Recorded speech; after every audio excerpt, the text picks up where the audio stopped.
वो मुल्क के बेहतर भी चल पड़े।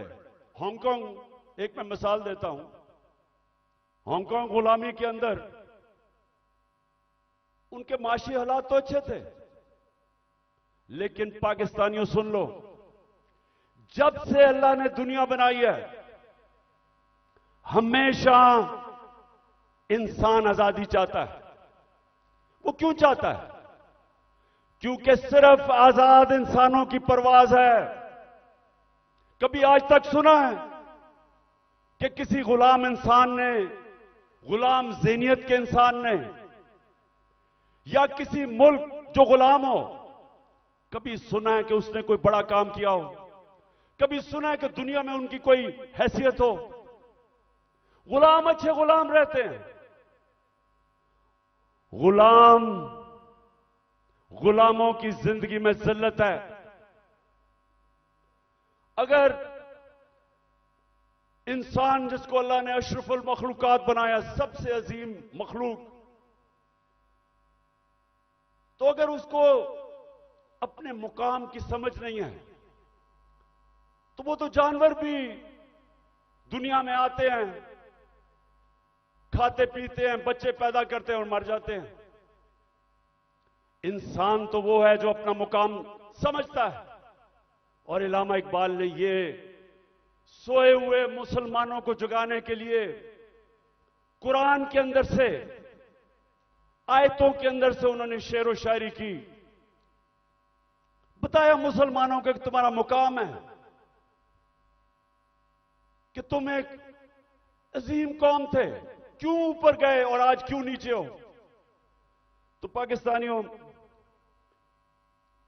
मैं जो आज आपसे खास पहले तो अपना प्रोग्राम देने से पहले बात क्या करना चाहता हूं, देखें हमारा जो कलमा है ला इलाहा इल्लल्लाह, वो याद रखें। आप अल्लाह के सामने दावा कर रहे हैं कि मौला तेरे सिवा हम किसी के सामने नहीं झुकते। ये बड़ा दावा है। आप अपनी आजादी का दावा कर रहे हैं। आप अल्लाह के सामने एक बहुत बड़ा वादा कर रहे हैं, गवाही दे रहे हैं कि मौला मैं मर जाऊंगा लेकिन किसी की गुलामी सिवाय तेरे नहीं करूंगा। यह है ला इलाहा इल्लल्लाह का मतलब।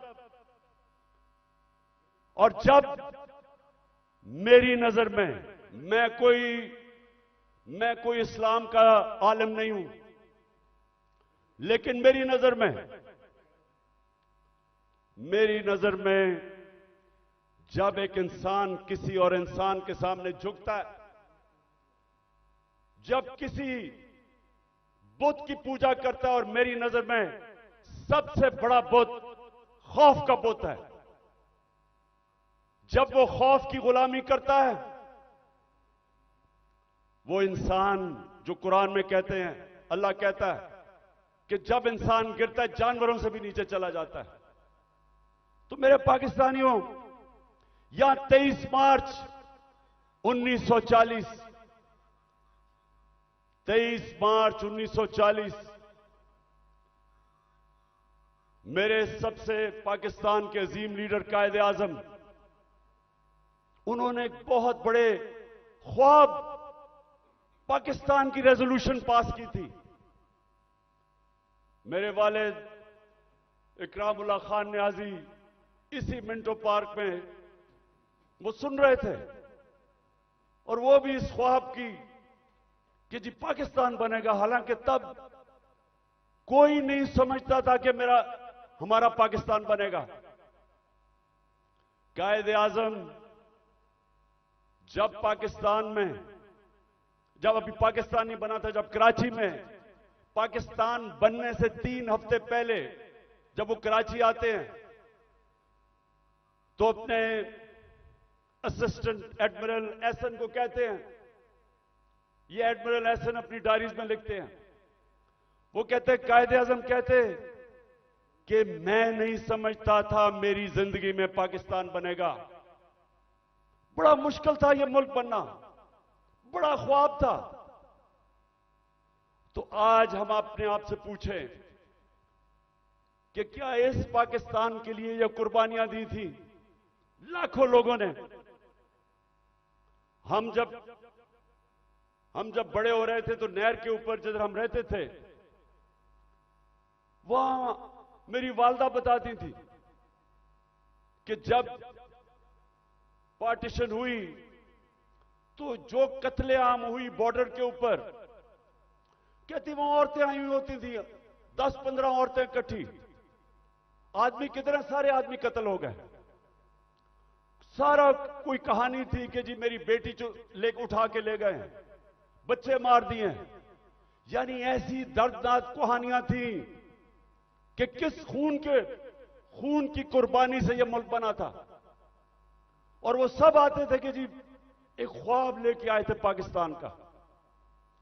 तो हमें आज मेरे पाकिस्तानियों पूछना चाहिए अपने से कि किधर हम गलत गए, क्या वजह है कि ये वो एक अजीम मुल्क नहीं बन सका। तो मैं आज आपको सबसे पहली बात ये बताता हूं, इसलिए नहीं बना कि हम कभी आजाद ही नहीं हुए। अंग्रेज तो चला गया, लेकिन जो हमारे मुल्क के ऊपर मुसल्लत हो गए लोग, उन्होंने तो कभी आजाद नहीं किया पाकिस्तान को। और आजादी होती क्या है? एक तो होती है कि हिंदुस्तान से अंग्रेज चला गया, हम आजाद हो गए, पाकिस्तान बन गया। लेकिन दूसरी आजादी, और ये मैं आज आपको पहले बात करूंगा और फिर अपना प्रोग्राम दूंगा, दूसरी आजादी क्या है, जो असल आजादी है। असल आजादी आपको इंसाफ देता है। एक कौम को असल आजादी तब मिलती है जिस कौम में कानून की हुक्मरानी होती है, जिधर इंसाफ होता है। और इंसाफ का क्या मतलब? कि जिधर ताकतवर और कमजोर कानून के सामने एक बराबर, जिधर कानून कमजोर आदमी को ताकतवर से तहफ्फुज देता है। जब एक माशरे के अंदर एक मुल्क का कानून एक कमजोर को ताकतवर से तहफ्फुज देता है, वो इंसानों को आजाद कर देता है। और वही आजाद इंसान मुल्क को उठा देते हैं। तो जो आजादी हमें रूल ऑफ लॉ से मिलनी चाहिए थी, कानून की हुक्मरानी से जो आजादी मिलनी चाहिए थी, वो नहीं मिली। क्यों नहीं मिली? पहले मार्शल लॉ लग गया। मार्शल लॉ का मतलब यह कि आपका आइन खत्म हो गया। जो ताकतवर है वो फैसला करेगा कि कौन सा कानून पे वो चलेगा और कौन से पे नहीं चलेगा। तो मार्शल लॉ लग गया। शुरू में जी लोगों ने बड़ा कहा कि हमारे मुल्क के हालात बड़े बुरे थे, सियासतदान तो काम के नहीं थे। तो चले जी ठीक है, मार्शल लॉ लग गया, हमें खतरा था हिंदुस्तान से। उसके बाद जैसे ही पॉलिटिक्स वापस शुरू हुई, हमारी बदकिस्मती यह कि जो हमारे डेमोक्रेट्स आए, उन्होंने भी कभी कानून की हुक्मरानी नहीं की। वो खुद अपने आप को कानून के ऊपर कर दिया। जब मार्शल लॉ आता था, कानून खत्म, आइन खत्म। लेकिन जब हमारे लोग जो डेमोक्रेट्स अपने आप को कहते थे, उन्होंने भी कानून को नहीं चलने दिया, अपने लिए एनआरओ ले लिया। बाकियों को, चोरों को बेशक पकड़ो, लेकिन हम कानून से ऊपर हैं। तो जब कानून की हुक्मरानी नहीं आई पाकिस्तान में, लोग तो आजाद नहीं हुए। तो यहां जंगल का कानून रहा है। जो ताकतवर है वो जो मर्जी कमजोर के खिलाफ करे, वो कमजोर बेचारा बेबस है, क्योंकि मुल्क का कानून उसकी हिफाजत ही नहीं करता। और इसलिए लोग गुलाम रहते हैं। आज आप अपने पाकिस्तानी जो यहां से गए हैं बरतानिया, जो यूरोप गए हैं, जो पाकिस्तानी मुल्क से बाहर गए हैं, उन मुल्कों में जिधर हकीकी जमहूरियत है और हकीकी आजादी है, पूछे उनसे कि क्या उनके मुल्क में कब्जा ग्रुप होता है? कब्जा ग्रुप वो होता है जो ताकतवर कमजोर की जमीन पे कब्जा करता है और कानून बेबस होता है। जिस मुल्क के अंदर ताकतवर कमजोर के ऊपर जुल्म कर सके उनको बनाना रिपब्लिक्स कहते हैं। और जो मुल्क खुशहाल हैं, जिधर हम कोशिश करते हैं यहां से लोग वीजा लेके जाने के लिए, वहां क्या फर्क है? उधर एक लफ्ज इस्तेमाल आजकल हो रहा है, level playing field. Level playing field का मतलब यह नहीं है कि इमरान खान के हाथ पीछे बांध लो और दूसरे को सारा इंतजामिया सारी उसकी मदद करे और तब इलेक्शन लड़ाओ। लेवल प्लेइंग फील्ड का मतलब होता है कि कमजोर और ताकतवर कानून के सामने बराबर। इसलिए वो माशरे खुशहाल हैं। हमारा मसला क्या है? हमारा मसला ये है कि हमारी बदकिस्मती है। बेचारे गांव के अंदर जाओ, आदमी थाना कचहरी पटवारी वो ठोकरें खाता फिरता है। इंग्लैंड के अंदर, यूरोप में क्यों नहीं थाना कचहरी पटवारी? वहां क्यों नहीं है? क्योंकि इंसाफ है।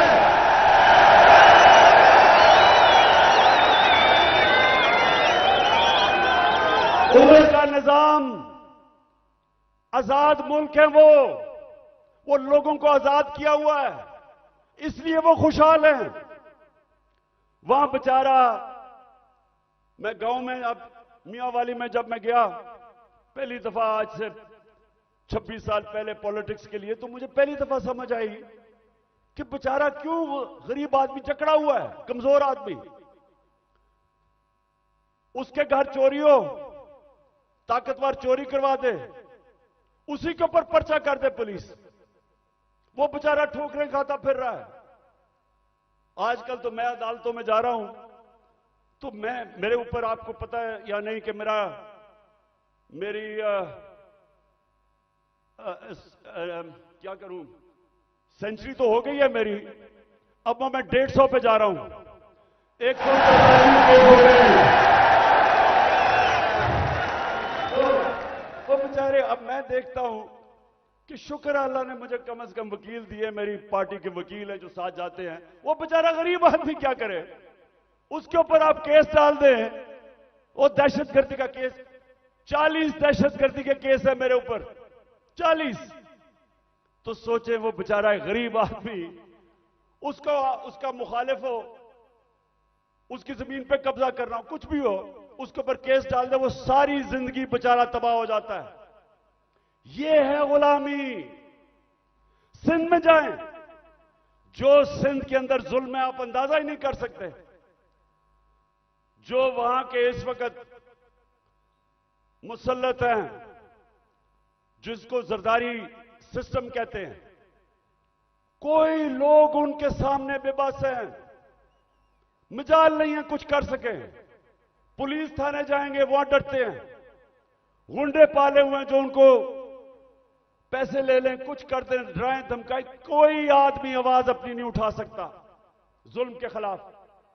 गुलाम है, कैसे कौम उठ सकती है?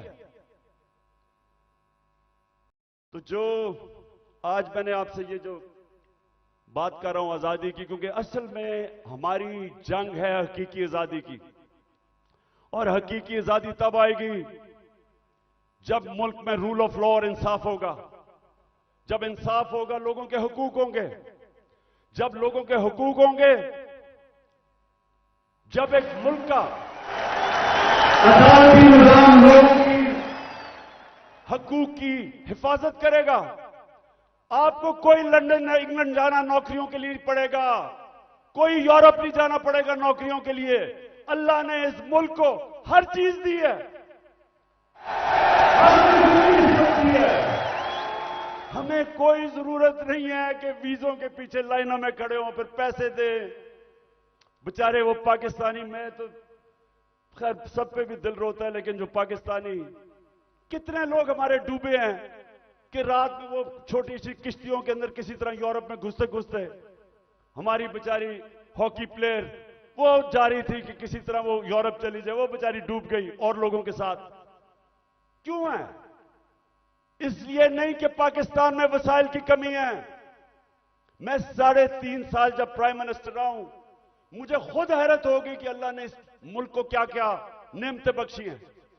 लेकिन जब कानून ही नहीं है, जब इंसाफ ही नहीं है,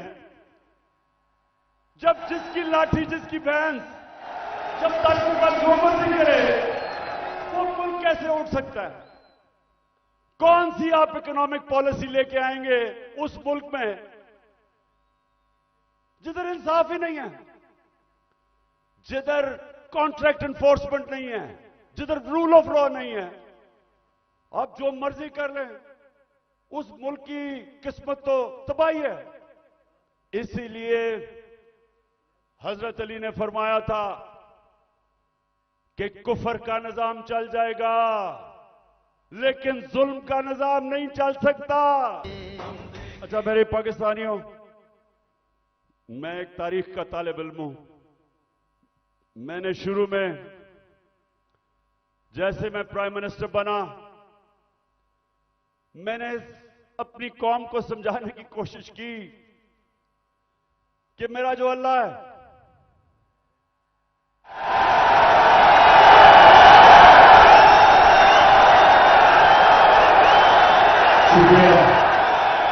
मैंने लोगों को समझाया कि मेरा जो मौला है, उसका कुरान में कहता है कि एक इंसान उसका हबीब है, वो मेरे नबी सल्लल्लाहु अलैहि वसल्लम है। और वो कुरान में हमें हुक्म करता है अल्लाह कि उनकी जिंदगी से सीखो। क्यों करता है? क्योंकि दुनिया की तारीख में कभी कोई इंसान को इतनी कामयाबी नहीं मिली, दुनिया की तारीख में कोई इतना बड़ा लीडर नहीं आया जो मेरे नबी सल्लल्लाहु अलैहि वसल्लम, उनके करीब कोई नहीं आया और ना आ सकता है, चाहे आप मुसलमान हैं या नहीं। किसी इंसान ने वो अचीव नहीं किया। तो जब अल्लाह का हुक्म है कि उनकी जिंदगी से सीखो, तो उनकी जिंदगी एक तो उनके अमाल है, लेकिन मदीना की रियासत उनकी सुन्नत है। और अल्लाह जब हमें हुक्म देता है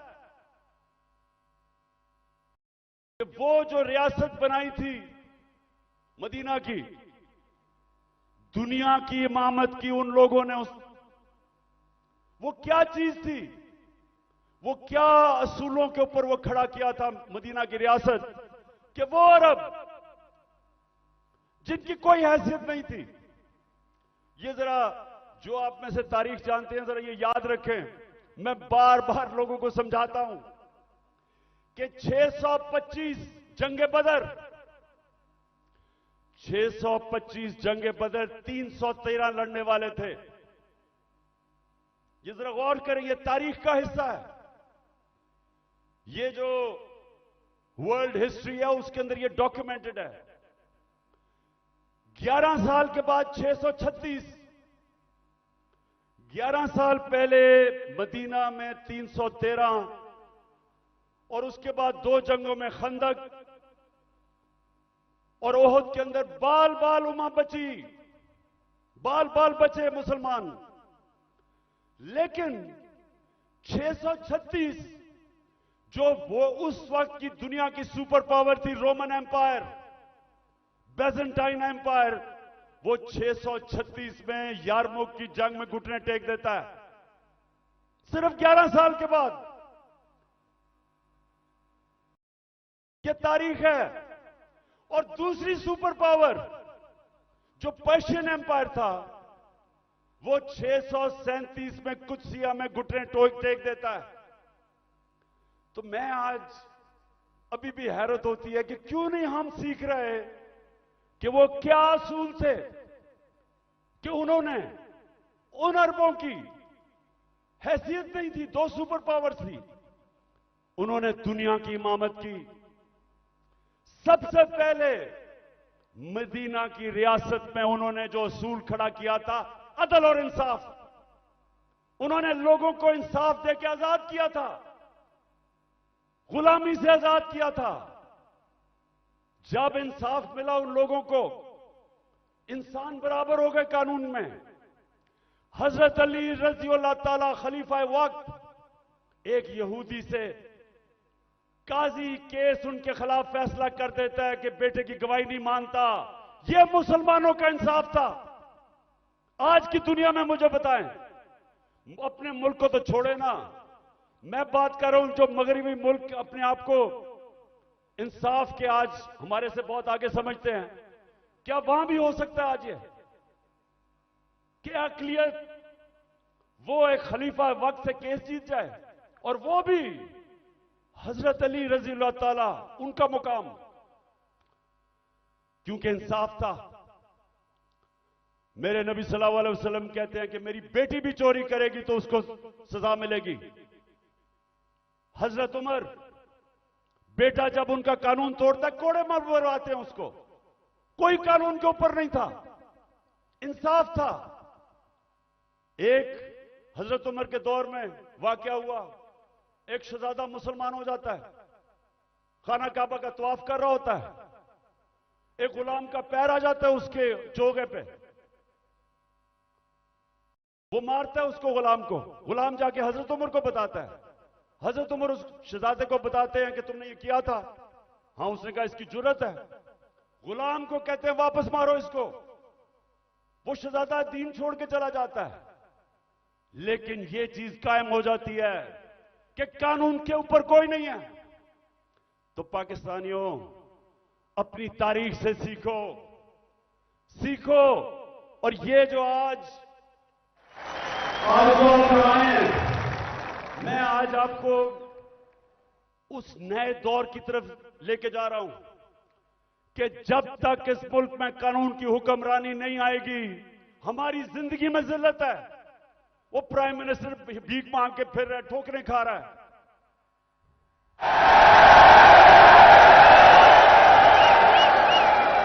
अब तो खैर जनरल बाजवा का बयान आ गया है कि 40 मिनट में इसको बुरा भला कहता था, चुप करके शहबाज शरीफ मेरी बात सुनता था। अब ये होता है कि जब डिग्गी में घुस के आप प्राइम मिनिस्टर बनने की कोशिश करें। बहरहाल मैं आगे आपको बताता हूं। देखिए, आप सुने मेरी बात। देखिए, आप हिंदुस्तान की तारीख देखें, जब दिल्ली की सल्तनत थी 350 साल, जो हुक्मरान जिसके दौर में इंसाफ था वहां खुशहाली थी, जो जालिम था वहां कैद भी पड़े। तारीख उठा के देख लें। जब शेर शाह सूरी जो हिंदुस्तान का बहुत ही अजीम लीडर था, वो कैसे ऊपर आया था? उसके बाप की एक जागीर थी, उसको कहा वो जागीर संभालो बिहार के अंदर। उसने जागीर को एक मिसाल बना दिया। कैसे? कानून की हुक्मरानी कायम करके सारे बड़े बड़े डाकुओं को उसने मार दार के भगा दिया, अमन कायम कर दिया। सारे इर्द गिर्द से जो ताजर थे वो सारे उधर पहुंच गए, वो खुशहाल हो गया। सबसे ज्यादा खुशहाल उसकी जागीर हो गई, उधर से वो उठा। तो जब विंस्टन चर्चिल, जब दूसरी जंग अजीम में तबाह हो रहा था बरतानिया, तो उससे जब लोगों ने आके पूछा कि जी हम बच जाएंगे, हिटलर की फौजें पहुंच गई हैं, यूरोप फतह कर लिया है, या बमबारी हो रही है, क्या हम बच जाएंगे? तो चर्चिल ने कहा कि क्या हमारी अदालतें इंसाफ दे रही हैं? जब उन्होंने कहा हां, तो कहता कोई ताकत नहीं हमें हरा सकती। तो मेरे पाकिस्तानियों, ये याद रखें कि जो जुल्म का निजाम है, यह आप फैसला करना है कि आपने उसका मुकाबला करना है। तो मैं अब आपको बताना चाहता हूं कि ये जो जुल्म का निजाम मौजूदा पाकिस्तान में वो है क्या। जरा अब मैं थोड़ी एक दो वीडियोस आपको दिखाऊंगा ताकि आपको पता चले कि यहां किस किस्म का जंगल का कानून है आज, या जंगल का कानून है, या कोई किसी को परवाह नहीं है कि कानून मुल्क का है या क्या है। जो दिल करा जिसको पकड़ा उठा लिया। 2000 हमारे कारकुनों को उठा लिया इन्होंने, रातों को गए, घरों से उठा लिया। वो बेचारी डॉक्टर रुबीना अपनी क्लिनिक में बैठी थी, उसको उठा के ले गए। वो मैं भी आपको बाद में आता हूं, पहले मैं जरा आपको बताना चाहता हूं कि ये हुआ क्या हमारे साथ। पहली दफा 25 मई में हमने एक मार्च की इस्लामाबाद, 3 मार्चेस पीडीएम के लोगों ने मेरी दौर में की थी।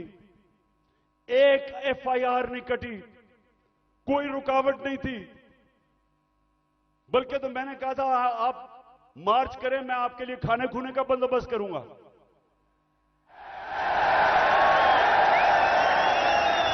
और मुझे बेचारे बिलावल पे बड़ा अफसोस था, वो मुझे डर था रोई ना पड़े, तो मैंने कहा मैं तुम्हारे लिए खाने का बंदोबस्त कर दूंगा।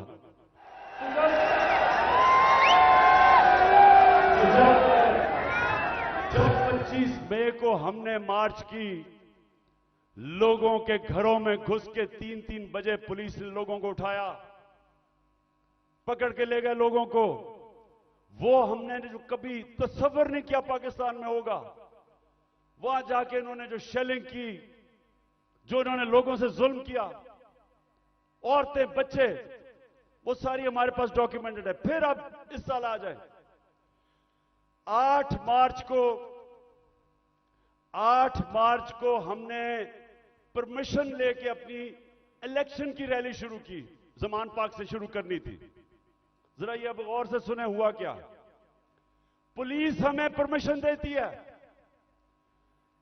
सुप्रीम कोर्ट के हुक्म के ऊपर 30 अप्रैल को पंजाब का इलेक्शन अनाउंस होता है। हम अपने इलेक्शन की रैली का आगाज करते हैं। सुबह को एकदम मुझे खबरें आती हैं कि जनाब पुलिस टीयर गैस शेल लेके तैयारी करके वो सारी जगह उन्होंने नाके लगा दिए। हमें परमिशन मिली हुई थी, इलेक्शन अनाउंस हो गया है। उसके बाद खबरें आती हैं कि जी वो पुलिस ने जिधर जिधर रैलीज आ रही थी उनके ऊपर अटैक कर दिया, टीयर गैस कर दी, लाठीचार्ज कर दिया। मुझे समझना है कि ये हुआ क्या है। उसके बाद आहिस्ता आहिस्ता जब मुझे घर में खबरें आई, मैं समझ गया इश्तिहार हमारे लोगों को उसमें डालना चाहते थे। मैंने रैली खत्म कर दी। मुझे डर था कि ये तसादम चाहते हैं, क्योंकि इलेक्शन नहीं चाहते। जो इलेक्शन चाहता है वो तसादम, वो फसाद तो नहीं चाहेगा। इलेक्शन जो नहीं चाहते, जो डरे हुए हैं, जो भाग रहे हैं, वो उनकी कोशिश थी कि किसी तरह फसाद हो और इलेक्शन आगे चले। मैं कैंसिल कर देता हूं, अगले दिन फिर अनाउंस करते हैं, फिर इजाजत नहीं देते, फिर कैंसिल कर देते हैं। लेकिन जो वो 8 मार्च को हुआ, मैं ये चाहता हूं कि जरा ये आप वीडियो देखें कि एक पुरअमन रैली जिसकी इजाजत है उससे हुआ क्या, ये जरा देखें। पहले ये जो आपने देखा, ये आराम से रैली में लोग जा रहे हैं और उनके ऊपर ये पुलिस का तशद्दुद होता है। लेकिन जो सबसे तकलीफदेह चीज है, मैं वो चाहता हूं आप देखें।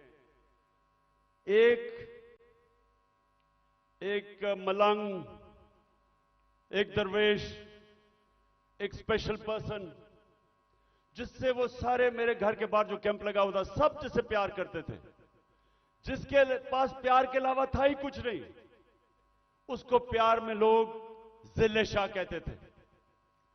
अब जरा एक वीडियो देखें जिले शाह की, ताकि आपको समझ आए कि वो किस तरह का इंसान था।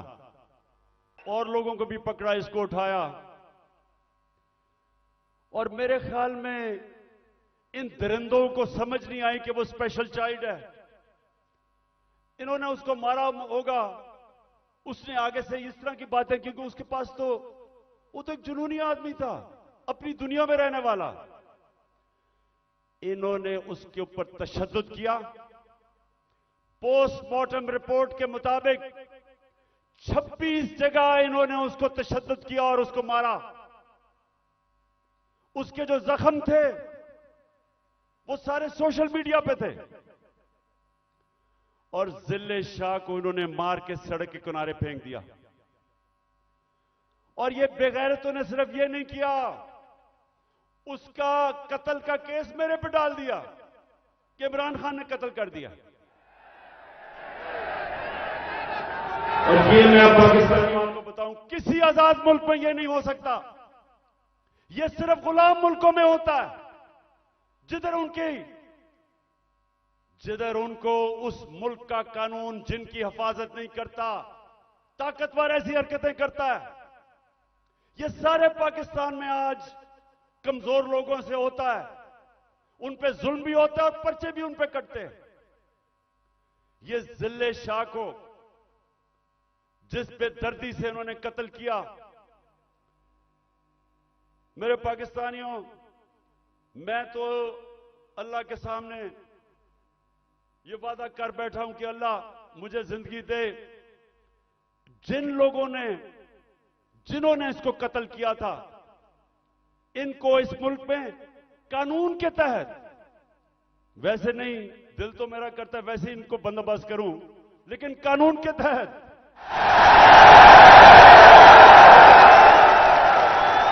इससे ज्यादा लोग नहीं हो सकते। ये इंसान नहीं है, ये दरिंदे भी नहीं है। ये कैसा, ये इनके जो ज़हन है, ये बीमार लोग हैं। और इन्होंने उसके बाद मेरे पे कत्ल का केस किया। उसके बाद 3 दिन के बाद इनको अकल आई, फिर कहते एक्सीडेंट में मर गया। उसके बाद क्या हुआ, आप जरा आगे सुने।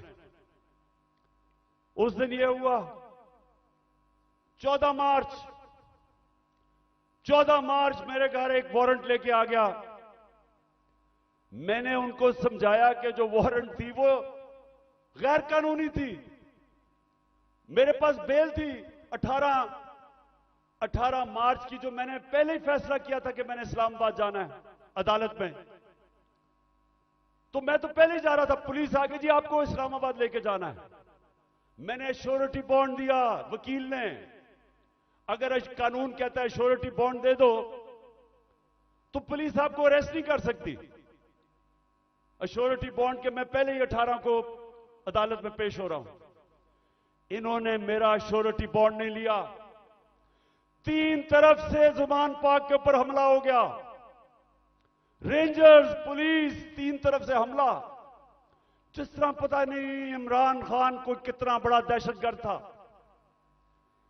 सारा टीयर गैस शेलिंग इन्होंने वो चलाई, वो वाटर कैनन जिसके अंदर केमिकल था। फिर इन्होंने बंदूकें चलाई, पैलेट गन चलाई। मैं सिर्फ ये अब आपको दूं जो उस दिन हमारे साथ हुआ। मुझे पहली दफा पता चला पाकिस्तानियों कि फलस्तीन के लोगों के ऊपर इस्राइल क्या करता है, कि कश्मीर के लोगों के ऊपर हिंदुस्तान क्या करता है। मुझे ऐसे एहसास हुआ कि क्या जुल्म हो सकता है अगर आपकी रियासत आपके ऊपर हमला कर दे। जरा ये फिल्म देखें कि जो हमारे साथ हुआ, जिस तरह इन्होंने अटैक किया और हमारे ऊपर पर्चे काट दिए।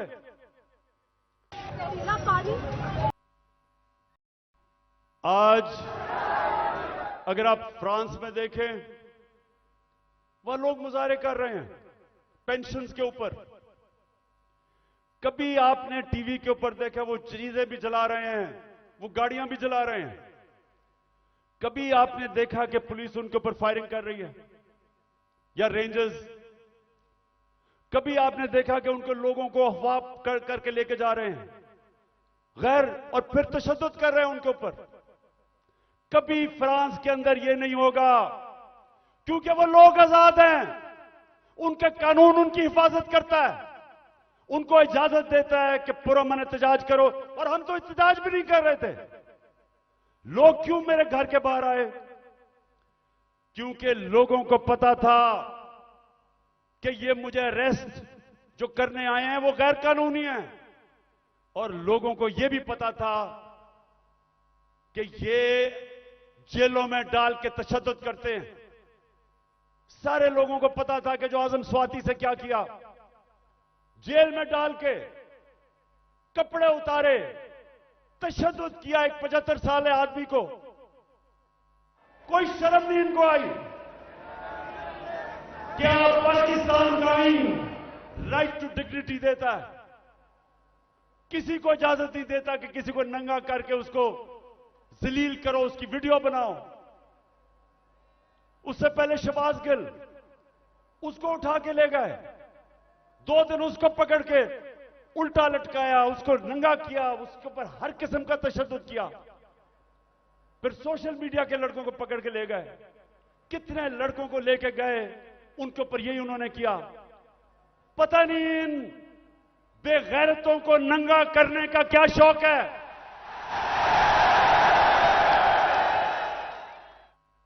जो ये कर रहे हैं इनको साइकाट्रिस्ट के पास लेके जाएं, ये नॉर्मल लोग नहीं हैं, ये ज़हनी मरीज हैं। बच्चों को जाकर नंगा करके उनकी तस्वीरें उनको डरा धमका देते हैं। और लोगों को सब, जो मेरे घर के बाहर क्यों लोग आए, लोग इसलिए आए कि लोगों को पता ये बदनीयत लोग हैं, ये जो फैसले कर रहे हैं कि उसको पकड़ के लेके जाओ, जब पता था कि मेरी बेल है और गैर कानूनी चीज पे कोई केस मेरे ऊपर नहीं है, हर दूसरे दिन कोई नया केस आ जाता है। क्या कौम 50 साल से मुझे जानती है? क्या कौम मानेगी कि इमरान खान दहशतगर्द है? 40 दहशतगर्दी के केस है, कत्ल का केस है, दीन मजहब का केस है, तौहीन मजहब का, गद्दारी का केस है। जो लोग इस मुल्क से पैसा लूट के बाहर गए वो तो फैसले कर रहे हैं आज। जिन लोगों ने फौज के खिलाफ वो मेमो गेट के अंदर जरदारी ने जो अमेरिकनों को कहा कि हमारी फौज से बचा लो, वो आज फैसले कर रहा है मुल्क के। उधर नवाज शरीफ जिसने डॉन लीग्स के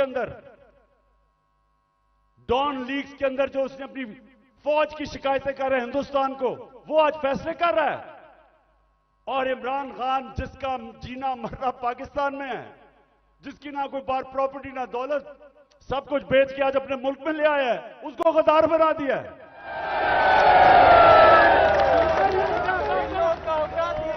तो लोगों ने, और मैं आपको एक और वाकया बताऊं, इतनी 26 घंटे मेरे घर के ऊपर हमले हुए, आखिर में इतनी टेयर गैसिंग की, रेंजर्स आ गए, 72 बंद गाड़ी ले आए मेरे घर के बाहर, आर्मड कार, कि पता नहीं कलभूषण से भी ज्यादा बड़ा कोई गद्दार बैठा हुआ है वहां।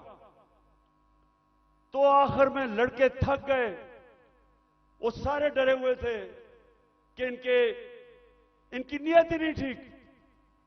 पहले इन्हीं लोगों ने तो पहले मुझे कत्ल करने की कोशिश की है, अब यही लोग अब मुझे जेल में लेके जाएंगे, सब डरे हुए थे। तो मैंने जब सुबह आखिर में इन्होंने एक इतनी बड़ी वारदात की जो आर्मर्ड कार के साथ आ गए, तो मैंने उनको सबको कहा, 50 लड़के रह गए थे, मैंने उनका देखो बात सुनो, मैं यहां खून नहीं चाहता, तो मैं अपना बैग पैक किया हुआ था, मैं क्या मैं जा रहा हूं, मैं अपने आप को हिरासत में देने लगा हूं क्योंकि मैं नहीं चाहता आपका किसी का खून हो। वो सामने लेट गए, उन्होंने कहा हमने नहीं जाने देना कि ये आपको मार देंगे। और जो इन्होंने किया है, हमारे लोगों को जिस तरह उठा के तशद्दुद किया है, वो ठीक कह रहे हैं। ये जो आज पाकिस्तान में हो रहा है, ये तो कभी हुआ ही नहीं है। 2000 लोग हमारे उठाए इन्होंने, और कैसे लोग उठाए, अजहर, मशवानी, सोशल मीडिया का बेचारा नौजवान, उसको पता ही नहीं कि किधर उठा के ले गए। उसके मां बाप के मुझे मैसेजेस आ रही हैं कि जी वो मेरा बेटा किधर गया, उसकी बहनें कर रही हैं, भाई आए हैं। उसको हसान न्याजी, मेरा भांजा, इंग्लैंड से बैरिस्टर बन के आया कि जी मैं पाकिस्तान की खिदमत करूंगा, वो बेल लेके आया, उसको उठा के ले गए। और क्योंकि वो मेरा भांजा था, उसके ऊपर उन्होंने तशद्दुद किया। वही उन्होंने जो किया कि उसको जलील करने के लिए जो सबसे करते हैं बेगैरत लोग, कि शर्म नहीं आती कि आप उनके कपड़े उतारें और आप उनको जलील करें। जलील तो आप हैं, अल्लाह कभी जलील नहीं होने देता किसी को। उसके हाथ में इज्जत और जिल्लत है। तो इमरान खान की कवरेज देता है। पहले इन्होंने वो अशरफ शरीफ, मैं तो उसको सलाम करता हूं कि पाकिस्तान की तारीख में इस पाए का जर्नलिस्ट, इन्वेस्टिगेटिव जर्नलिस्ट आया ही नहीं कभी। वो आदमी जिसकी कोई कीमत नहीं थी, जमीर की कीमत नहीं थी, खौफ को काबू पा चुका था।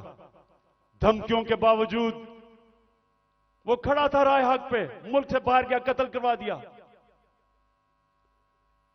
साबर शाकिर मुल्क से बाहर है, डॉक्टर पीरजादा वो मुल्क से बाहर है।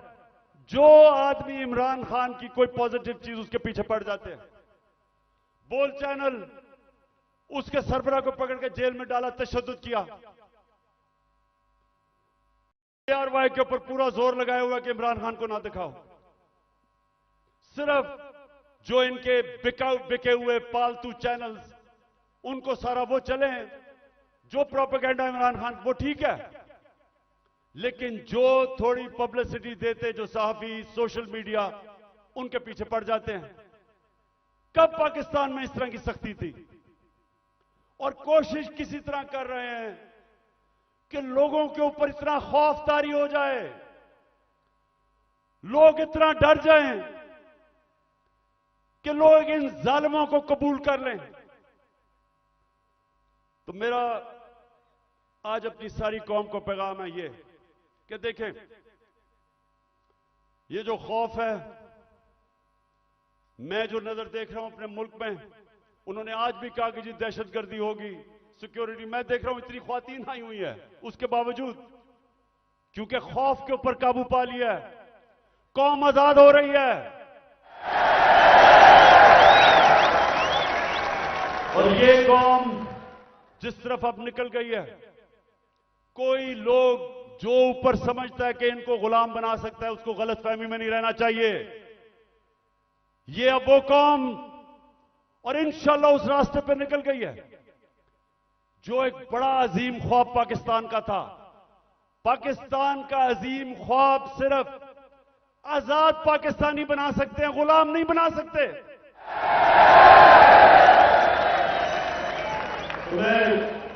पहले तो मैं और भी बता दूं कि मुझे इतना अफसोस है जिस तरह के लोगों को पकड़ा।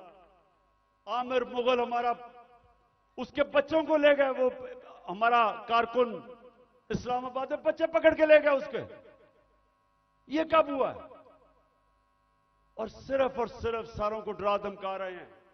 इनका ख्याल था कि आज कोई आएगा ही नहीं मीनारे पाकिस्तान में, कि डर इतना हो गया, लोगों को डर हो गया है। अच्छा जी, मैं अब दूसरी चीज पे आता हूं।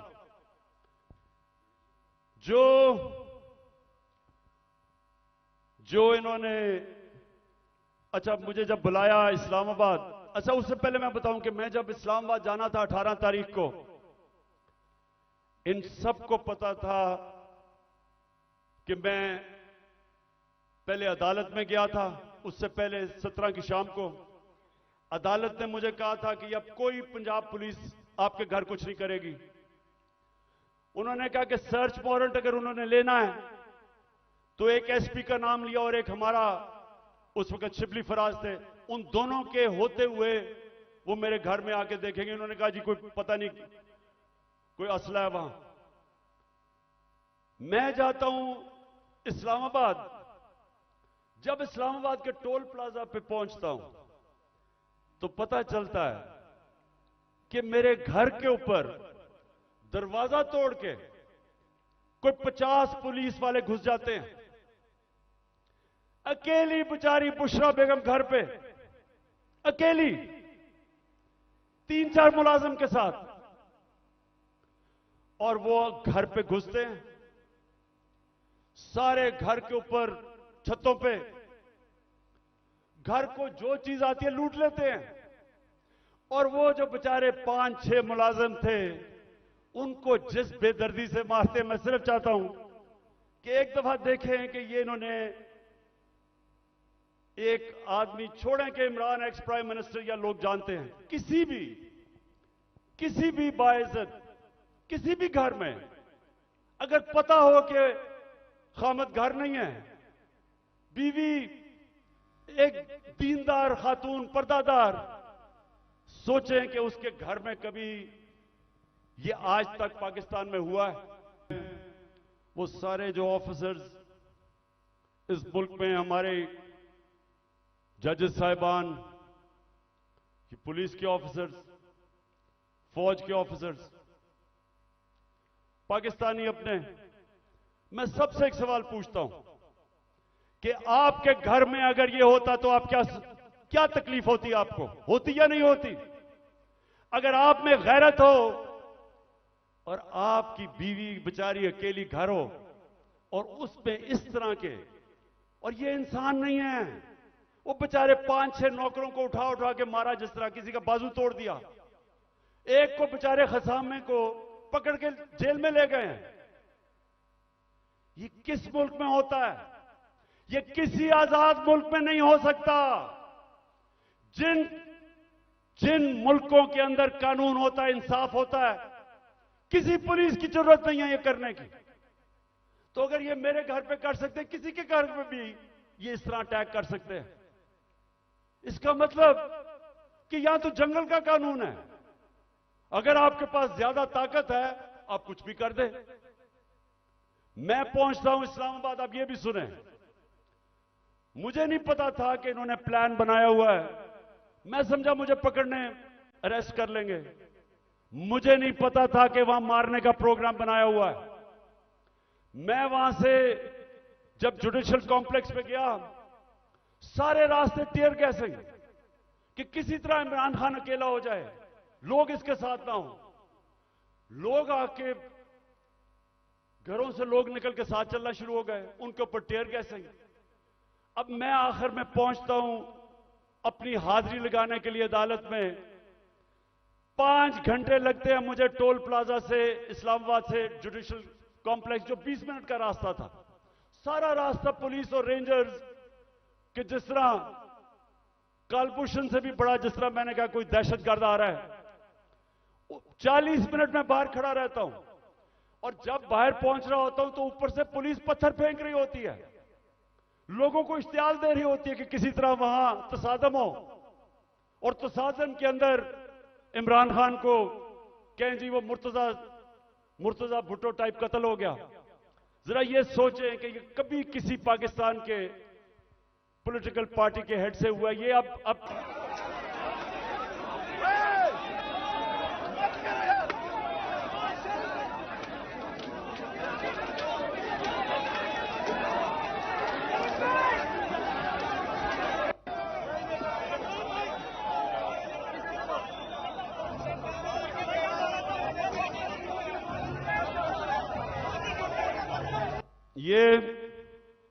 अब ये पहले पथराव कर रहे हैं, नीचे लोगों को इन्होंने इश्तियाल में डाला, और फिर मैं जब गाड़ी दरवाजा खोलता हूं तो सामने, आपके सामने, वो गाड़ी के सामने पुलिस देखे और वो मारना शुरू कर देती है। और फिर हमारा एक पीटीआई का एक कारकुन आता है मेरी गाड़ी में, और वो अंदर से आता है, कहता है जल्दी से निकलें, यहां अंदर सारा नामालूम अफराद कब्जा करके बैठे हुए हैं, सीटीडी की वर्दियों में वो हैं, और उनका कोई और, उनके अज़ाइम कुछ और हैं, और अल्लाह बचाने वाला है कि हम बिल्कुल ठीक टाइम पे वहां से निकलते हैं। जब निकलते हैं तो आईजी इस्लामाबाद पुलिस वालों को गालियां निकालते, तुमने निकलने क्यों दिया। ये हो रहा है आज मेरे साथ। वापस आता हूं, पता चलता है जी एक और ऑपरेशन की तैयारी हो गई है। 1000 रेंजर तैयार बैठे हुए हैं, क्योंकि पुलिस अब झिझक रही है ज़मान पार्क पे अटैक करने के लिए, तो 1000 रेंजर तैयार किए हुए हैं ज़मान पार्क को फतह करने के लिए। तो वो मुझे पता चलता है, मैं टीवी पे आके लोगों को बताता हूं प्लान क्या है।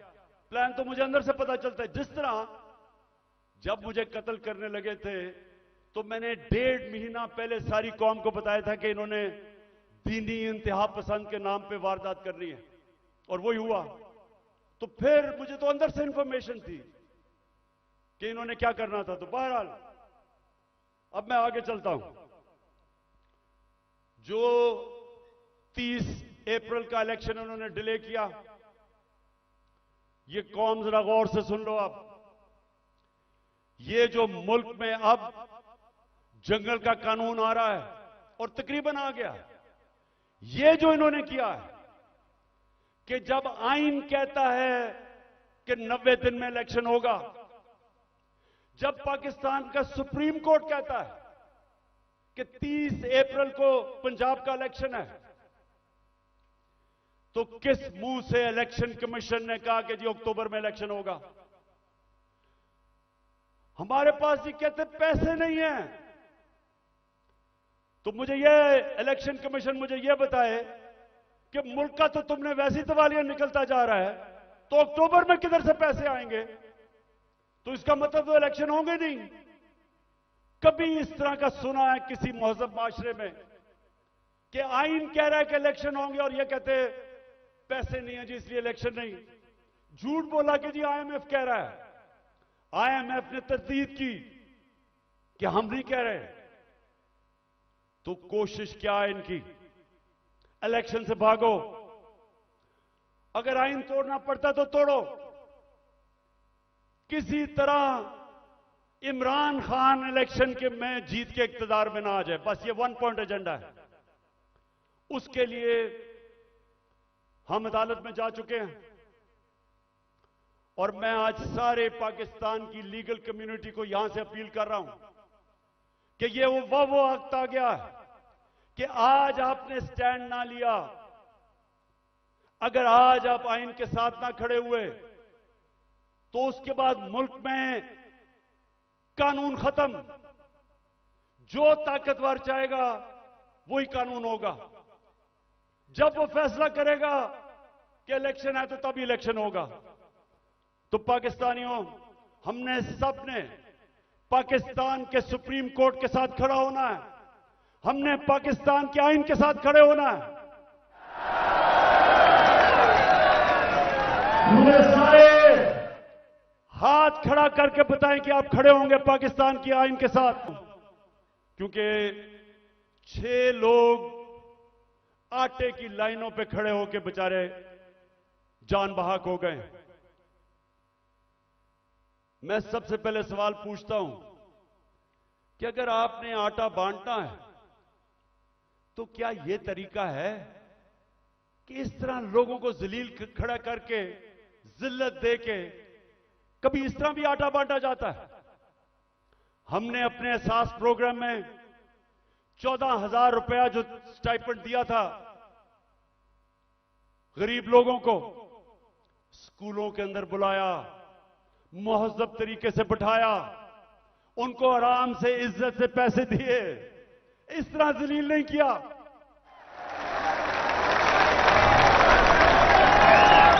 और दूसरा, मैं आज सिर्फ यह सवाल पूछना चाहता हूं कि कौन सी ऐसी चीज, क्या क़यामत आ गई कि हमारे पिछले अप्रैल के अंदर जब हमारी हुकूमत थी 1 किलो आटा 55 रुपए का था, आज 115 रुपए का गवर्नमेंट का रेट है और बाजार में 155 रुपए का मिल रहा है 1 किलो।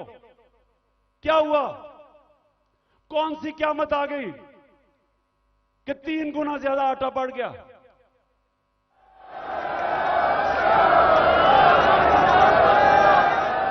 जनरल बाजवा वो आजकल इंटरव्यू देते हैं, तो एक इंटरव्यू में कहा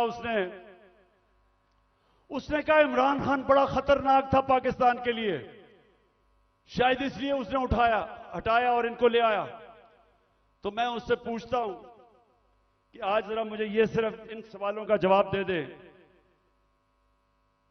कि आज, पहले मैं तेल पे आता हूं, आज दुनिया की आलमी मार्केट के अंदर जो तेल बिक रहा है वो $70 से $75 इस पे तेल बिक रहा है। हमारे दौर में $110 से $115 पे था। अब मुझे यह बताएं कि हम तो 150 रुपए लीटर डीजल और पेट्रोल तकरीबन 150 रुपए का बेच रहे थे। आज क्या हो गया है? आज होता है कि 293 रुपए का डीजल और 272 रुपए का पेट्रोल, तो दुनिया में तो तेल तकरीबन आधा हो गया है। तुम हमें यह समझाएं कि आटा भी उस्मानों पे। आज जो पाकिस्तान की जो हर हफ्ते वीक ऑन वीक जो कहते हैं एसपीआई जो महंगाई है वो 47% पे पहुंच गई है। सारे पाकिस्तान के महंगाई के रिकॉर्ड टूट गए। हिंदुस्तान, जब हमारी हुकूमत थी तो हिंदुस्तान में महंगाई 5.5% थी, पाकिस्तान में 10% के करीब थी। तो आज ये बताएं कि हिंदुस्तान में तो महंगाई गई है 6.5% और पाकिस्तान में पहुंच गई है 31%। 3 गुना ज्यादा महंगाई हो गई है।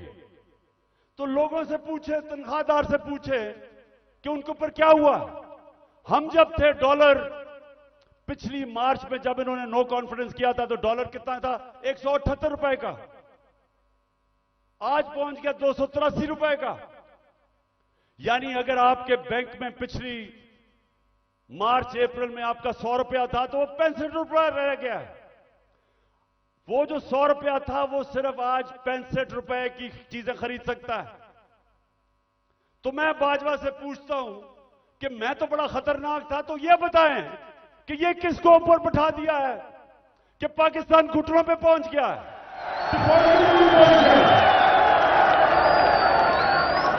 आपको आज से 10 महीने पहले मैंने एक स्टेटमेंट दी थी, समी इब्राहिम के साथ वो इंटरव्यू था।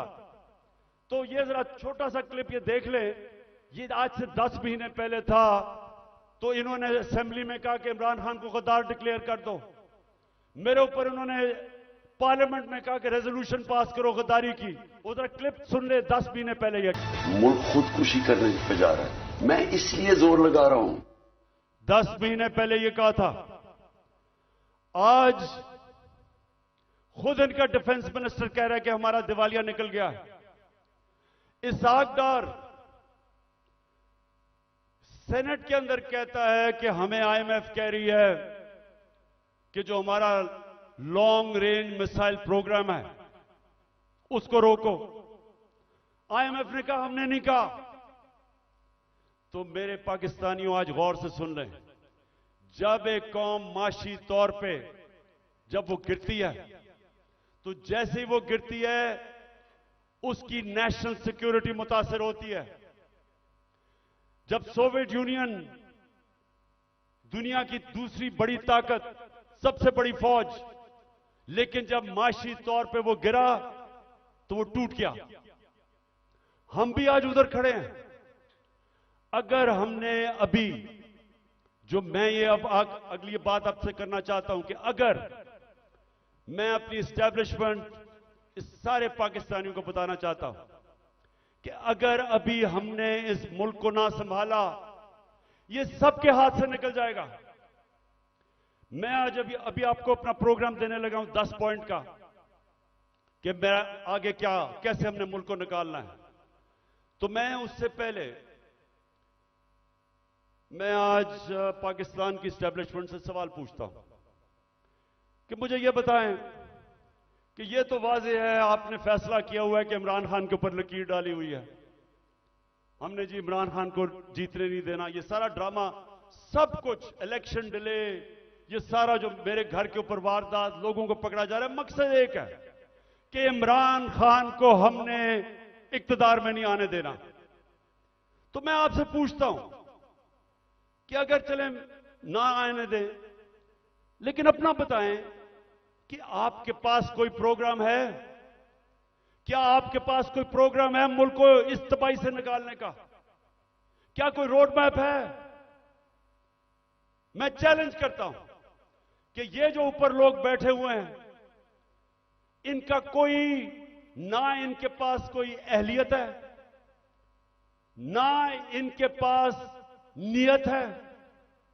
इन लोगों के तो सारे पैसे बाहर पड़े हैं। ये तो पाकिस्तान से जब मसला आता है ये बाहर भाग जाते हैं। तो इनके पास अगर आप कोई समझते हैं कि ये मुल्क को संभाल सकेंगे जिस तेजी से हम नीचे जा रहे हैं, तो ये तो नहीं होने लगा। तो क्या आपके पास अगर और कोई प्रोग्राम है तो बताएं। अगर आप मुझे आज ये कह दें कि हमारे पास ये प्रोग्राम है, इससे मुल्क उठ जाएगा और इसलिए इमरान खान आपको नहीं आना चाहिए, मैं कहूंगा ठीक है, मैं अपने मुल्क के लिए पॉलिटिक्स कर रहा हूं, मुझे कोई क्या दे सकता है कोई, तो मैं ठीक है, लेकिन मुझे बताएं कि क्या प्रोग्राम है, क्योंकि मुझे पता है किसी के पास कोई प्रोग्राम नहीं है। प्रोग्राम अब ये मैं आपको बताने लगा हूं क्या है पाकिस्तान को। जिधर आज पाकिस्तान पहुंच गया है, कोई आसान रास्ता नहीं है इसको इस मुश्किल से निकालने का। अब सारे मुश्किल फैसले हैं, लेकिन मुश्किल फैसले वो कर सकता है जिसके पास पब्लिक मैंडेट हो, जो इलेक्शन से पब्लिक की वोट के जरिए आया हो, जिसको पब्लिक जिस पे एतमाद करे, वो बड़े बड़े फैसले करेगा। वो इस मुल्क को जब तक एक वो जमात जो गवर्नमेंट में आएगी पब्लिक के मैंडेट से, पब्लिक की वोट से, वो पहला कदम होगा। क्योंकि जब एक 5 साल के लिए हुकूमत आएगी तो लोगों को, बिजनेस कम्युनिटी को एतमाद होगा कि पॉलिटिकल स्टेबिलिटी आ गई है। उसके बाद अगला स्टेप होगा। और मैं आज आपको बताऊं कि हमारा मसला क्या है। हमारा 2 मसले हैं। हम जितने भी पैसे टैक्स से इकट्ठे करते हैं वो काफी नहीं है, हमारे खर्चे बहुत ज्यादा हैं। हमें कर्जों के ऊपर किस्तें देनी पड़ती है, वो बढ़ती जा रही हैं। तो हमारे पास इतना पैसा ही नहीं है और हम शुरू ही करते हैं, हम शुरू ही होते हैं खसारे से और हमें कर्जे पे मुल्क चलाना पड़ता है। ये पहला मसला है। दूसरा मसला है कि जो डॉलर्स मुल्क में आते हैं उससे बहुत ज्यादा डॉलर्स मुल्क से बाहर जाते हैं। हमारे पास डॉलर की कमी है, जिसको करंट अकाउंट डेफिसिट कहते हैं। हमने कभी माजी में कोशिश ही नहीं की अपनी एक्सपोर्ट्स बढ़ाने की। जो भी मुल्क तरक्की किया है, ईस्ट एशिया, चाइना, सब ने अपनी एक्सपोर्ट्स बढ़ाई हैं। एक्सपोर्ट्स बढ़ाती है तो डॉलर आते हैं। हमने कभी कोशिश ही नहीं की। हमारी इंपोर्ट्स बहुत ज्यादा हैं। तो अब मैं आपको बताऊं कि ये 2 हमारे खसारे हैं। एक की वजह से रुपए पे प्रेशर पड़ता है, रुपया गिर जाता है, रुपया गिरता है, महंगाई होती है, गुर्बत होती है। और दूसरी वजह से कि हम सारा वक्त, क्योंकि हम टैक्स ही कितना नहीं इकट्ठा करते, सारा वक्त हमें मसला पड़ा रहता है। हम बैंकों से और पैसे लेते हैं, उसके ऊपर सूद होता है, तो हम इधर फंसे हुए हैं। तो इसके लिए सबसे पहले पाकिस्तान के अंदर एक उस तरह की सर्जरी करनी पड़ेगी, मुल्क का गवर्नेंस सिस्टम ठीक करना पड़ेगा, उसके लिए रूल ऑफ लॉ लाना पड़ेगा, मुल्क की एनवायरनमेंट चेंज करनी पड़ेगी। जिस तरह हम गवर्नमेंट चलाते हैं बिल्कुल चेंज करना पड़ेगा। और जो हमने डॉलर मंगवाने हैं मुल्क के, जरा गौर से सुने, मैं आखिर में पहुंच रहा हूं। डॉलर कैसे आएंगे? एक्सपोर्ट्स बढ़ाने में तो टाइम लगेगा। एक तरीका है डॉलर लाने का, ये जरा गौर से सुन लें। और आज बैरूनी मुल्क पाकिस्तानी भी सुन रहे होंगे, मैं उनको भी बताना चाहता हूं कि देखिए, मैं बड़ी देर से एक ही बात कहता हूं कि सबसे बड़ा असासा पाकिस्तान का बैरूनी मुल्क पाकिस्तानी है। उनके पास जो डॉलर्स पड़े हुए हैं, अगर हम अपना गवर्नेंस सिस्टम ठीक कर लें, हम अपना रूल ऑफ लॉ ठीक कर दें, हम इस मुल्क के अंदर एतमाद अपने सिस्टम में ले आए कि अगर वो अपना सरमायाकारी करते हैं पाकिस्तान में, तो हमारा जो अदलिया का निजाम है, जो हमारा गवर्नेंस सिस्टम है, वो उनके सरमाए की हिफाजत करेगा। जिस वक्त ये कर दिया, अब जरा सुने, मैं आपको फिगर्स बताता हूं। 18,000 अमेरिका के अंदर पाकिस्तानी डॉक्टर्स हैं। फिर से सुन लें, पाकिस्तानी अमेरिकन डॉक्टर्स अमेरिका में 18,000 हैं। आपको पता है कि उनकी टोटल वेल्थ कितनी है? 18,000 पाकिस्तानियों की वर्थ कितनी है? 200 अरब डॉलर। 200 अरब डॉलर। क्या IMF के पास हम घुटनों के ऊपर हैं, हम 6 अरब डॉलर मांग रहे हैं। 200 अरब डॉलर 18,000 पाकिस्तानी अमेरिकन के हैं। हमारे जो 10 पाकिस्तानी अमेरिकन टॉप बिजनेसमैन हैं, सिर्फ 10, आपको पता है उनके पास उनकी वर्थ क्या है? 25 अरब डॉलर। 25 अरब डॉलर। तो 6 अरब डॉलर के पीछे हम आज IMF के पीछे हैं। आपको पता है कि इस मुल्क से सिर्फ दुबई में, यह ब्लूमबर्ग की रिपोर्ट है कि इस मुल्क से सिर्फ दुबई में चंद सालों में पाकिस्तानियों ने कितनी प्रॉपर्टी ली है? 10.4 अरब डॉलर। यह ब्लूमबर्ग की रिपोर्ट है। तो पाकिस्तानी अमीर हैं, मुल्क गरीब है। और इसके लिए हमने वो सिस्टम बनाना है। जब तक वो माहौल नहीं बनेगा जिसको एनेबलिंग एनवायरनमेंट कहते हैं, हम इनका पैसा नहीं ला सकते। ये अभी तक सिर्फ प्रॉपर्टी में पैसा लेते हैं, प्लॉट्स लेते हैं, लेकिन जब तक वो सरमायाकारी पाकिस्तान में नहीं करेंगे, हम इसी तरह ही घुटनों के ऊपर रहेंगे। जिस वक्त हमने अपना सिस्टम ठीक कर लिया, उन्होंने सरमायाकारी शुरू कर दी पाकिस्तान में, आप यकीन करें कि वो उनको देखते हुए सारी दुनिया से सरमायाकारी आएगा। यहां जो चाइना कैसे ऊपर गया? चाइना ने सबसे पहले अपना सिस्टम ठीक किया। उसके बाद जो बैरून मुल्क चाइनीज थे वो वापस आए, उन्होंने सरमायाकारी की। जब सरमायाकारी शुरू हुई तो वो इस तरह है कि जिस तरह शहद के ऊपर मक्खियां आती हैं, सारी दुनिया से सरमायाकार आ गया। 30 साल में चाइना किधर का किधर पहुंच गया, क्योंकि उधर लीडरशिप समझी कि जब तक हम अपने मुल्क का जो सरमायाकारी का माहौल है वो ठीक नहीं करेंगे तो सरमायाकारी नहीं आने लगी।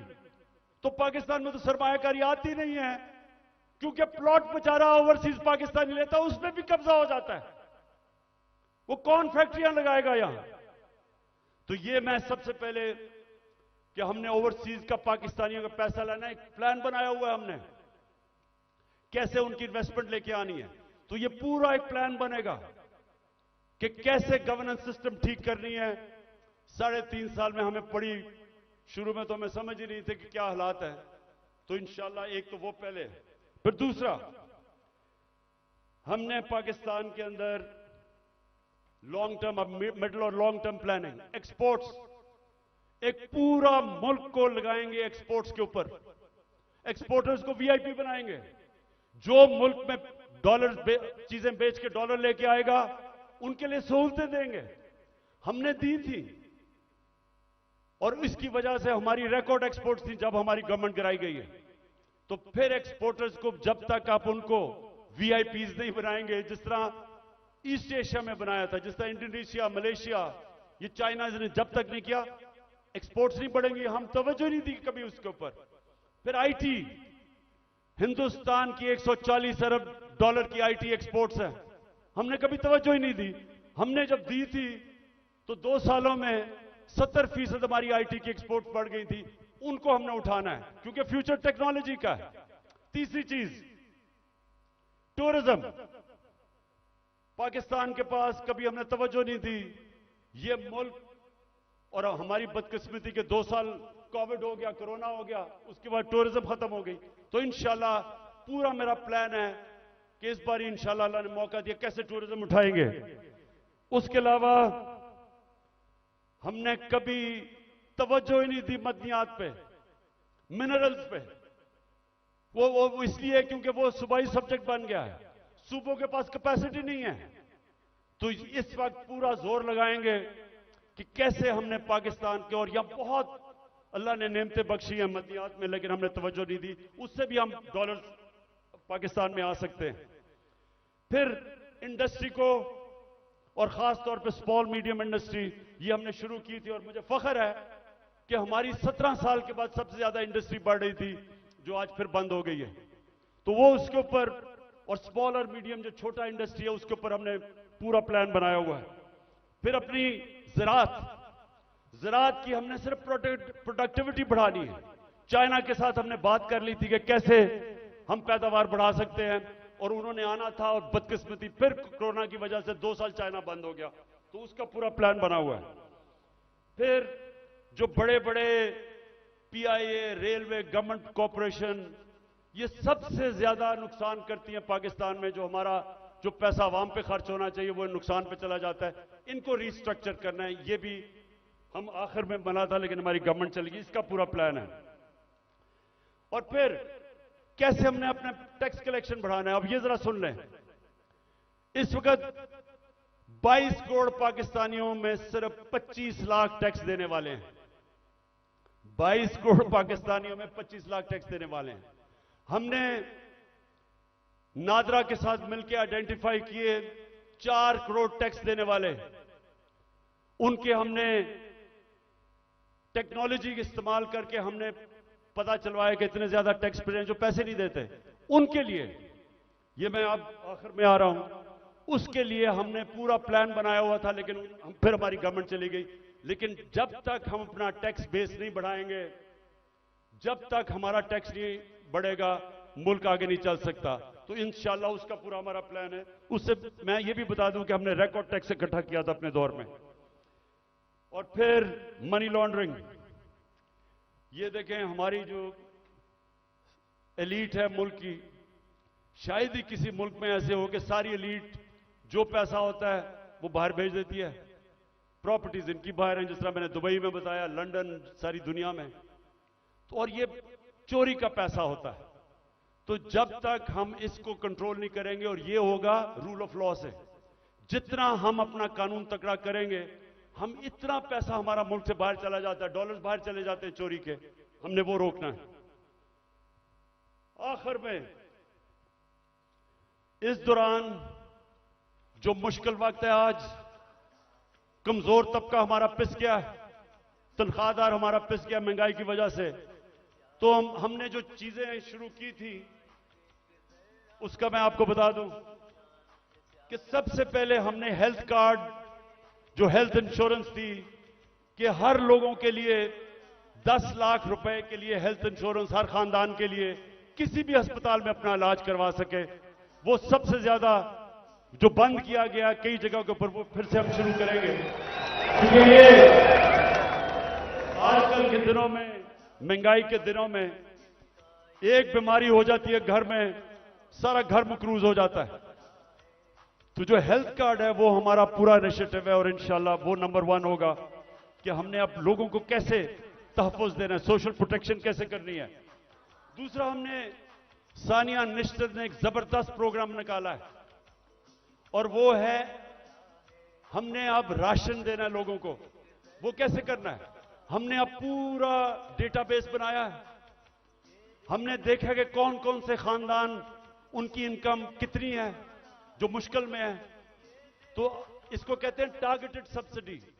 पूरा प्लान ये है कि उनको डायरेक्ट हम पैसा देंगे, ताकि जो गरीब लोग हैं, उनको, जो कमजोर हैं, जो मुस्तक हैं, उनको डायरेक्ट पैसा मिले। आजकल के मुश्किल दिनों में उनको खाने पीने की इतनी चीजें महंगी हैं। तो एक ये पूरा प्रोग्राम हमारा बना हुआ है। फिर हमने नौजवानों को लोन्स देने हैं,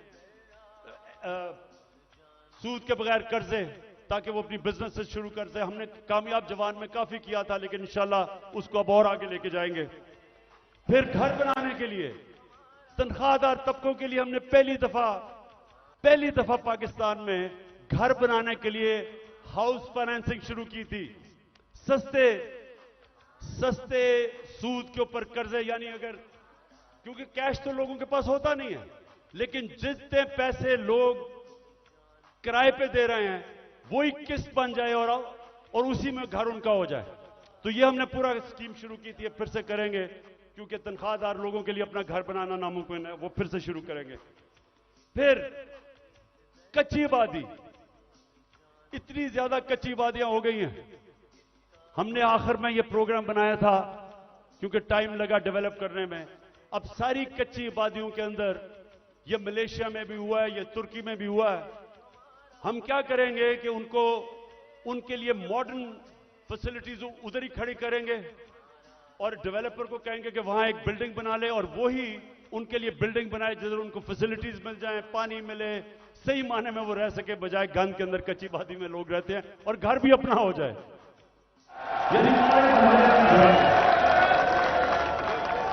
ये मेरा बड़ा देर से प्रोग्राम था, इस्लामाबाद में हम शुरू करने लगे थे, लेकिन देर हो गई।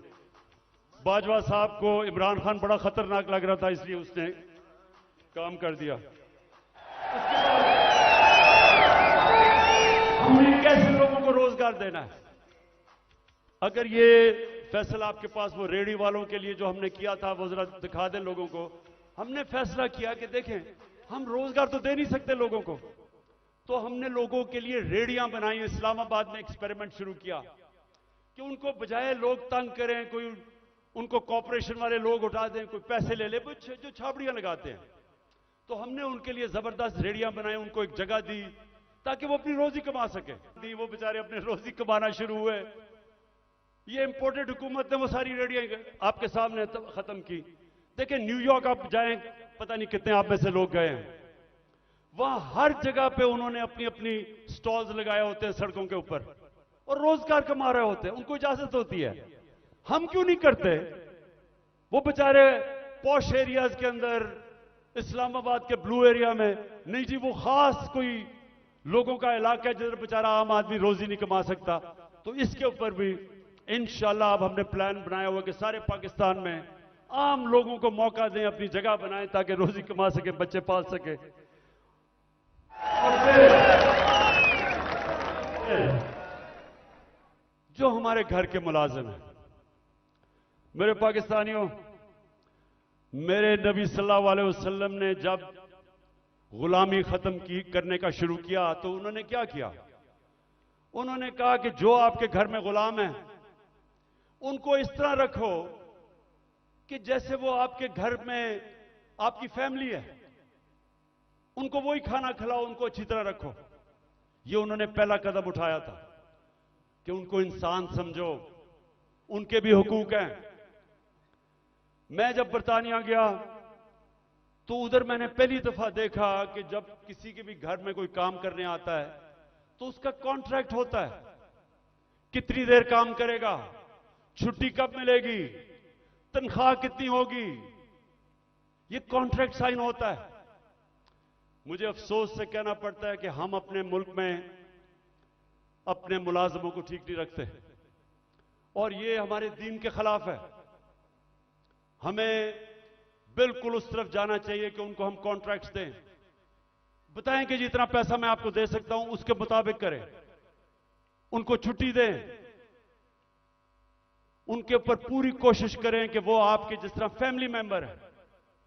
ये हमारे दीन का हिस्सा है, और मेरी पूरी कोशिश है कि हमारे जो मुलाजिम हैं घरों में काम करते हुए, उनको आहिस्ता आहिस्ता हम राइट्स दें, उनका ध्यान रखें। वो भी इंसान है, और वो क्योंकि कमजोर हैं उनको बुरी तरह हम रखते हैं। और जिन मुल्कों को हम काफिर कहते हैं या हमारे दीन के नहीं हैं, आप हैरान होंगे कि कितनी इंसानियत है उनमें अपने मुलाजमों के लिए। आखिर में जी,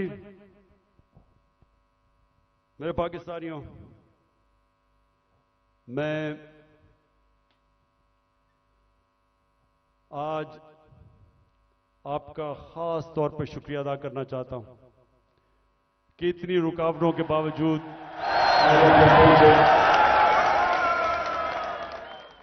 मैं आज फिर से अपने मुल्क में जो इस वक्त ताकत में है उन सबको पैगाम देना चाहता हूं कि देखें, जिस तरफ हमारा मुल्क जा रहा है, मैं फिर से कहता हूं, मुझे खौफ है कि ये उधर पहुंच जाएगा जिधर कोई भी इसको रोक नहीं सकेगा। इंडस्ट्री बंद हो रही है, महंगाई बढ़ती जा रही है,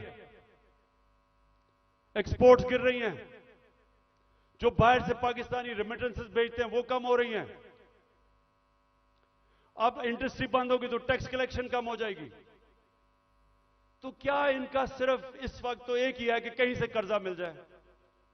कर्जे बढ़ते जा रहे हैं, आमदनी सुकड़ती जा रही है।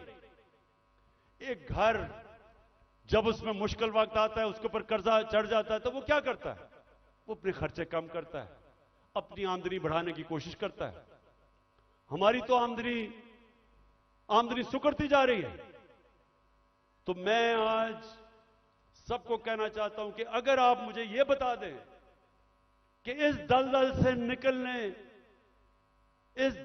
से निकलने के लिए हमारे पास स्वाय साफ और शफाफ इलेक्शन की कोई और प्लान है तो मुझे बता दें। और कोई आपके पास प्रोग्राम नहीं है। इस वक्त सिर्फ प्रोग्राम बना हुआ है कि इमरान खान को बाहर कैसे करना है। फिर से मैं कहता हूं, कोई तो आपके पास प्रोग्राम होगा। एक तेजी से तबाही की तरफ मुल्क जा रहा है। कहीं बाहर के तबसरे पढ़ लें, हिंदुस्तान का टीवी देख लें, वो क्या कहते हैं पाकिस्तान के मुताबिक तंज कर रहे हैं। लेकिन हम सिर्फ यहां सारे जो साहिब इख्तिदार हैं, बस एक ही ज़हन में है कि जी इमरान खान को बाहर कैसे रखना है। तो मैं फिर से आज अब सबको अपील करता हूं कि हमारे पास वक्त कम है। मुझे कहते हैं जी इलेक्शन डिले कर दें अक्टूबर तक। मुझे एक चीज बता दें कि अक्टूबर में इलेक्शन करवाने से मुल्क को क्या फायदा होगा। मुझे यह कन्विंस कर दें कि अगर इलेक्शन डिले होता है तो मुल्क तब तक संभल जाएगा। मुल्क तो नीचे जा रहा है, हल कोई है नहीं, लेकिन सिर्फ इसलिए कि डरे हुए हारने से इलेक्शन नहीं करवाना। तो मैं अपनी सारी कौम को भी आज कहना चाहता हूं कि पाकिस्तानियों, आपने याद रखना है कि आपने किसी सूरत जालिम के सामने सर नहीं झुकाना। आपने अपनी आजादी के लिए ये जो खौफ का बुत है इसको तोड़ना है। ये जो पकड़ धकड़ तशद्दुद करना, रेंजर्स ले आए कि जी पुलिस नहीं तो रेंजर्स आ जाए, क्या इससे मुल्क ठीक हो जाएगा? क्या इससे लोग डर जाएंगे? लोगों ने नहीं अब डरना। ये जितना आप ये जुल्म करेंगे, लोगों की नफरतें बढ़ेंगी। जो निकलता है, जिसको आप तशद्दुद करके जब वो निकलता है, उसके अंदर नफरत भरी होती है। मुझे तो पहली दफा पता चला कि जब मुझे एक बलूचिस्तान में मिनिस्टर ने कहा, उसने कहा इमरान खान, खुदा के वास्ते अपने लोगों को बताओ कि ये जो हमारे लोगों को पकड़ के तशद्दुद टॉर्चर करते हैं, वो जब वापस जाता है सारा का सारा गांव खराब हो जाता है। वो कहता है जब उसकी जिस तरह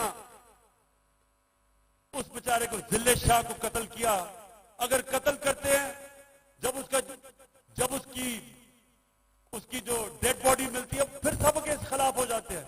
ये तो कहता सारी कौम को खिलाफ कर रहे हो। कभी ये भी तरीका है कि इंसानों को भेड़ बकरियों की तरह डंडे मार के लाइन में करो?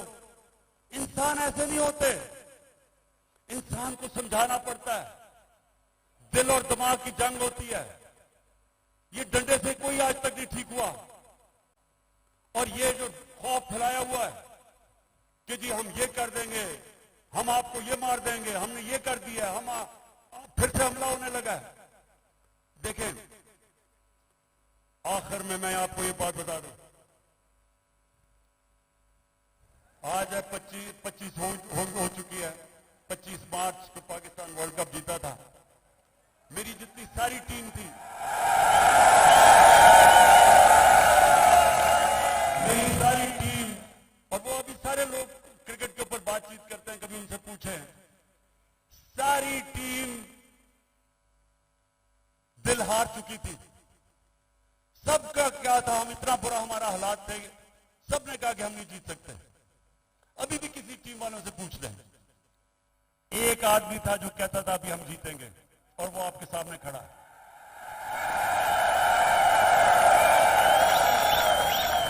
आखिरी गेंद तक लड़ने वाला कप्तान था मैं, और अभी भी आखिरी गेंद तक लड़ूंगा अपने मुल्क के लिए। मुझे किसी का खौफ है। अल्लाह कुरान में कहता है जो लोग ईमान ले आए अल्लाह उनके खौफ दूर कर देता है, खौफ से आजाद हूं। मैं सिर्फ अपनी कौम को तैयार कर रहा हूं कि जो अब आगे हमारे सामने चैलेंज है, वो जिस तरह अभी तक पाकिस्तान चल रहा था, इस तरह हम चैलेंज नहीं जीत सकते।